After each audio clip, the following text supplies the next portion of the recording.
അസല് ഊർഗ.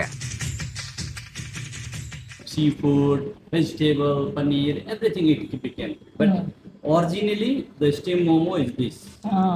The original momo. ചില ഭക്ഷണം എന്ന് വെച്ച് കഴിഞ്ഞാല് അതിന് ഒരുപാട് കൾച്ചറും ഹിസ്റ്ററിയും എല്ലാം കൂടെ മിക്സ് ആയി. ഈ ഒരു സംഭവം ഉണ്ടല്ലോ മോമോസ്, 1800 വർഷങ്ങൾക്ക് മുമ്പ് ചൈനയിൽ സ്റ്റാർട്ട് ചെയ്തതാ. അത് കഴിഞ്ഞ് അതിങ്ങനെ യാത്ര ചെയ്ത് നേപ്പാൾ ടിബറ്റ് ഒക്കെ കഴിഞ്ഞ് ഇന്ത്യയിലൊക്കെ വന്നപ്പോഴത്തേക്കാണ് പല രൂപങ്ങളും ഭാവത്തിലും പക്ഷെ ഭാവത്തിലും എപ്പോഴും സ്കോർ ചെയ്ത് നിൽക്കുന്നതെന്ന് പറഞ്ഞാൽ ആ മറ്റേ സ്റ്റീംഡ് മോമോ അതാ ഒറിജിനൽ.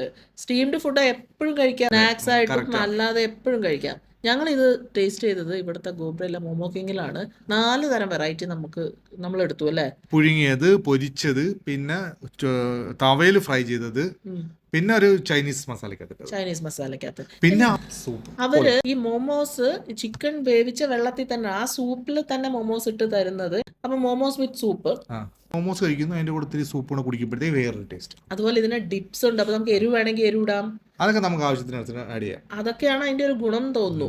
പക്ഷെ ഒരു വെറൈറ്റി ആണ്. ഇത്രയും കഴിച്ച് നല്ല വയറ് പറഞ്ഞു ബാക്കി നമ്മൾ പാർസലാക്കി എടുത്തു. എന്തായാലും ഇപ്പം ട്രെൻഡിങ് ആയിക്കൊണ്ടിരിക്കുന്ന ഒരു സാധനമാണ് മോമോ നാട്ടിലൊക്കെ. ഈ ലൊക്കേഷൻ വരുന്നതെന്ന് പറഞ്ഞാൽ മോമോ കിങ് എന്ന് പറയുന്നത് നമ്മുടെ അസേബയില് NBA ബാങ്കിന് ഓപ്പോസിറ്റ് ആയിട്ട് അവിടെ കാണാം, പെട്ടെന്ന് കണ്ടുപിടിക്കാം. tasteomantaste.com foodie vibes. Taste and taste ഒരു പുതിയ വാട്സപ്പ് ചാനലും കൂടെ തുടങ്ങിയിട്ടുണ്ട്. അതിൽ ജോയിൻ ആവുന്ന ആദ്യത്തെ 5 പേർക്ക് ഞങ്ങളൊരു ഗിവ് അവേ തരുന്നുണ്ട്.